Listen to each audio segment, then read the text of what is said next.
Betul Kiai. Di sini kalau ngaji Ramadan sampai jam 3:30 sahur. Masya Allah. Ini senyumnya jenengan senyum mencurigakan. Kalau pakai mah senyumnya senyum jujur. Yang ngaji 7,5 jam itu namanya geragas. Tahu geragas, kemaruk itu namanya. Tapi mudah-mudahan sampai pun acara lancar, manfaat barokah. Allahumma. Allahumma. Sebelum lanjut, ini grup Rebana miring sampai jam 3:30 sahur. Saya sawer dulu ya, mangga. Sakwang sulna. Sami-sami giliran nerima saweran, nerimanya banter. Saya memang jujur senang nyawer santri. Ya, santri dari mana? Oh, dari Meriki. Nemu bahasa baru. Dari mana? Dari Meriki. Mau kemana? Mau ke Meriku. Mudah-mudahan tambah sholawat, tambah mahabbah, tambah syafaah. Amin Allahumma. Shollu ala Nabi Muhammad. Lanjut ya Bu ya. Ternyata mayit-mayit di dalam kuburan tiap hari berdoa. Entah itu bulan Ramadan, entah itu bulan apapun, ternyata jenazah di kuburan berdoa, Allahumma ja'al ahli, jadikanlah anak keturunan kami min ahlil ibadah, jadi keturunan yang pada rajin ibadah. Allahumma.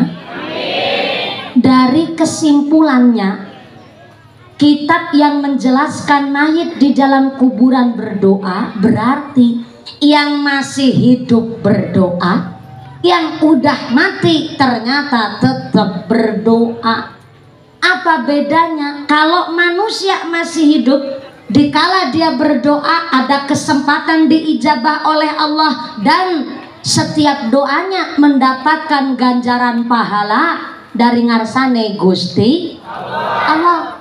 Tapi kalau mayit-mayit jenazah di kuburan berdoa, ketika di dalam kuburan berdoa, mayit itu doanya ada kesempatan diijabah oleh Allah, tapi setiap doanya sudah nggak mendapatkan ganjaran lagi saking ngarsane Gusti Allah. Kok begitu?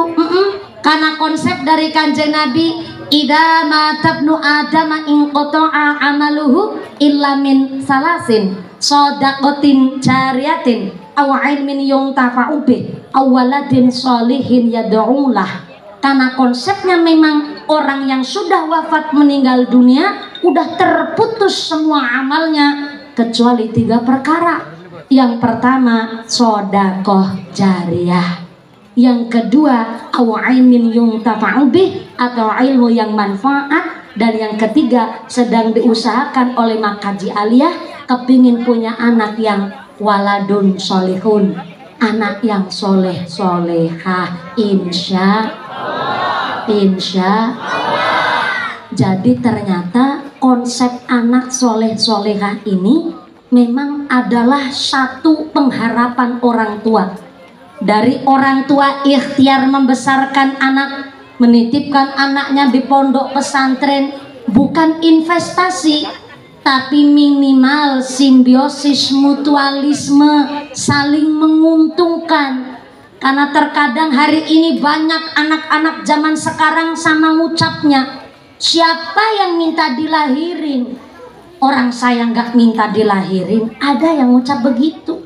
Sampai-sampai timbul konsep anak-anak yang kuliahnya sampai sarjana, sampai sarjananya ada lulusan kampus luar negeri.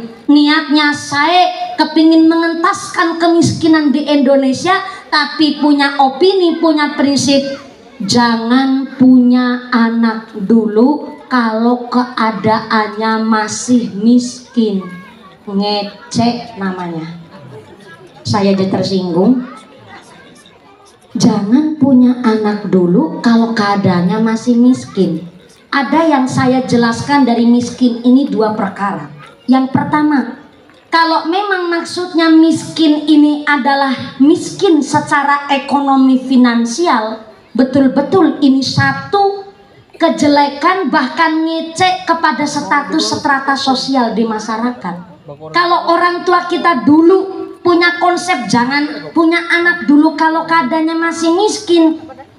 Kayaknya saya nggak mungkin diundang pengajian nanggone Citra Jaya bengi mah.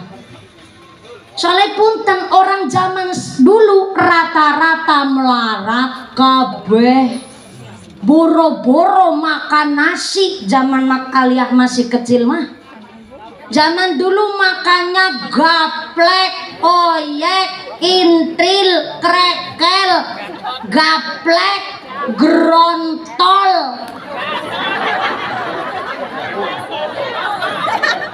Nggak masalah. Katanya kan sampai ngakunya nyong. Kalau bahasa pengenyongan tahu namanya grontol. Ternyata jenengan nggak tahu. Saya kasih tahu nih. Grontol itu jagung yang dijemur terus dikukus. Habis dikukus diparutin kelapa, kelapanya dikasih garam. Bentar. Saya datang udah ngaji bukan diajak emosi sama saya. Belum sabar dulu. Punten. Indonesia ada 720 bahasa yang berbeda. Kita masih sama-sama Pulau Jawa, tapi Jawa Tengah, Jawa Barat pasti berbeda bahasa. Kalau di Cilacap nyebutnya grontol. Di sini nyebutnya naon? Belendung. Gini biar nggak salah paham. Jagung yang kering kalau di sangan itu di apa ya? Disangrai itu jadi berondong cara Cilacap mah. Sarwa sami. Tapi kalau jagung kering terus dikukus diparutin kelapa dikasih garam, di Cilacap nyebutnya grontol, di Citra Jaya nyebutnya makasih informasinya. Orang tua kita dulu rata-rata makannya belendung. Ya mbah ya, jarang gizinya itu mah. Tapi kenapa kok zaman dulu malah melahirkan anak-anak yang baik-baik, yang punya potensi? Saya contoh Mbah Kiai mesti lahir dari orang-orang zaman dulu. Nyatanya walaupun makannya cuman nasi belendung sama oncom, itu jarang gizinya tuh. Tapi karena ternyata orang tua kita dulu saking percayanya sama rahmatnya Gusti Allah. Kalau maaf nih, jangan punya anak dulu kalau keadaannya masih miskin. Ini mencidrai